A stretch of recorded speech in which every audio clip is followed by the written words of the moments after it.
Kia ora. Today I'm going to try and change your whole outlook on weeds.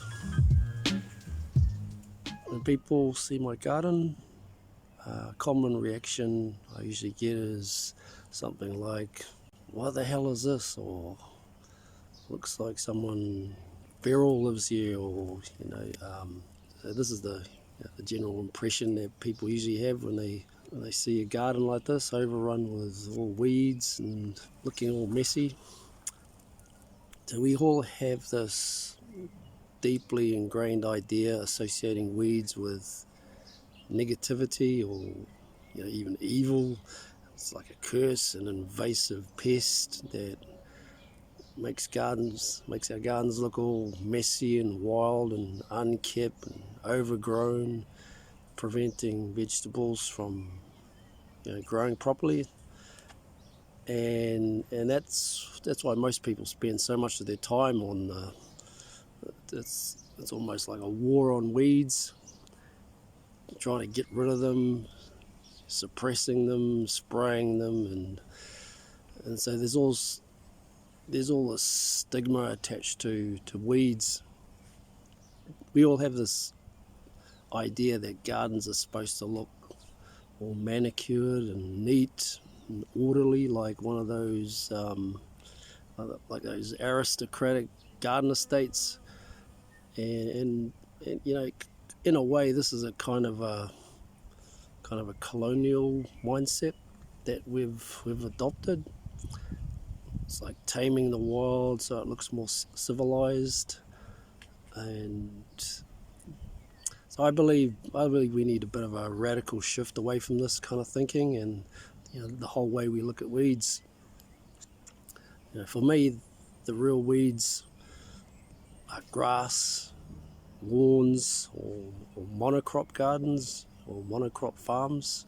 Most of my garden here is it's kind of like a food forest, edible jungle, but I have a bit of an open space here where I kind of just left it, and this is where I often get all those reactions.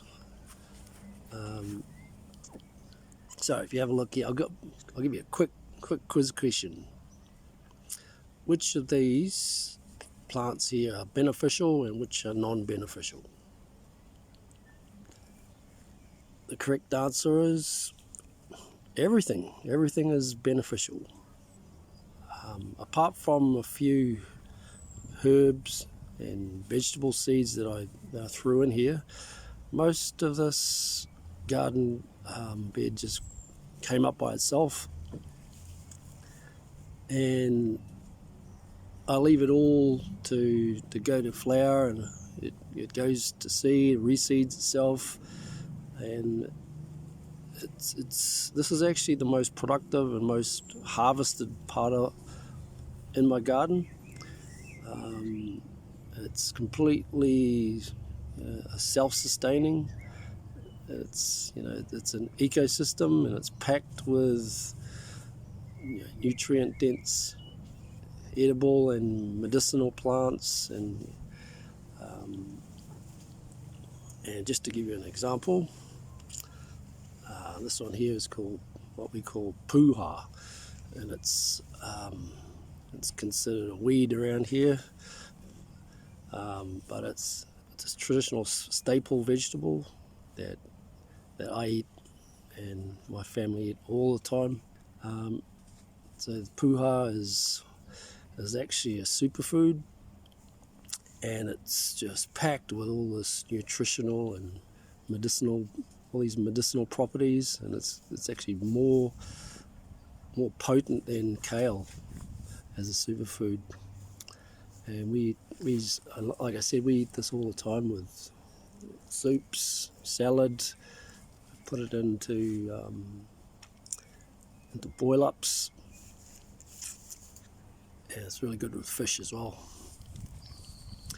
Dandelions, these are similar to puha, and puha, by the way, I think it's called sow thistle. So dandelions are another superfood. They're often used as a herb.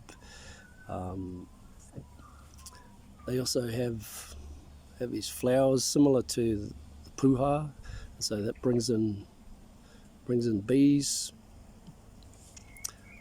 It's also very nutritious. It's medicinally. Also the chooks like it. The soil in here is just alive with worms and fungal microorganisms. I've got bits of wood, dead wood that lies around, and it sort of helps all the fungi and the mycelium.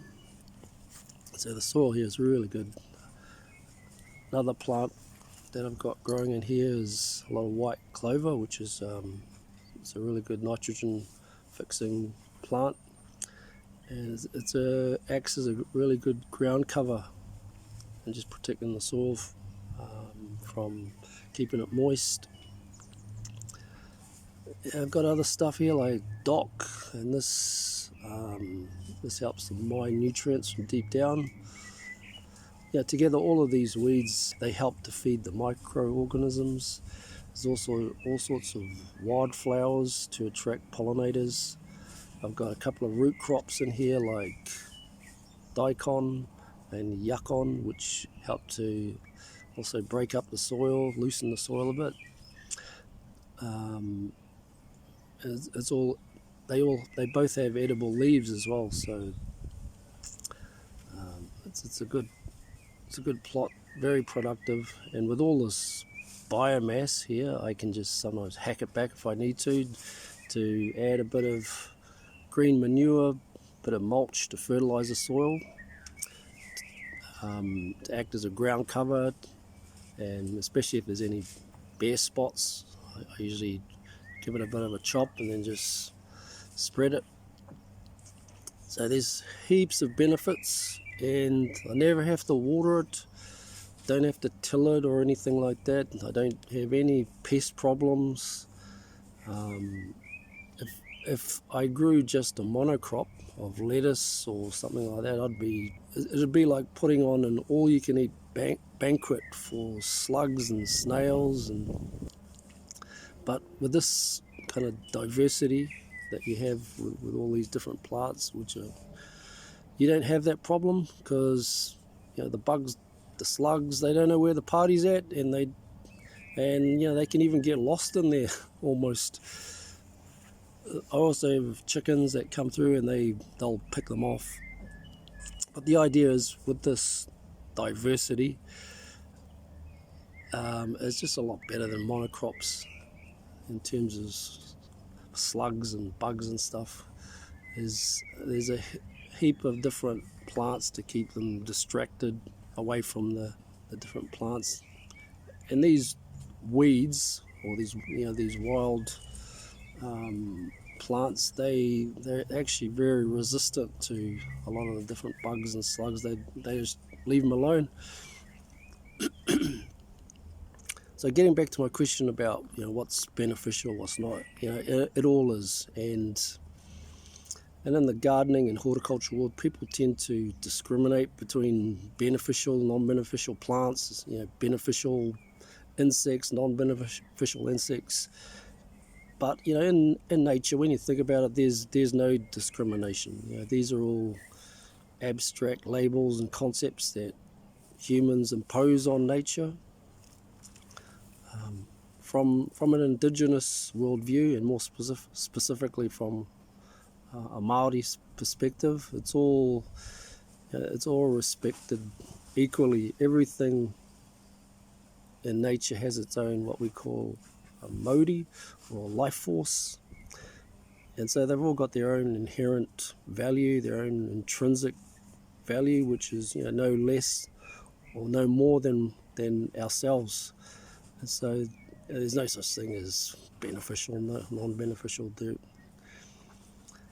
So humans have this kind of a self-centered assumption that the natural world exists solely to serve and benefit our needs and interests, and I don't agree with that.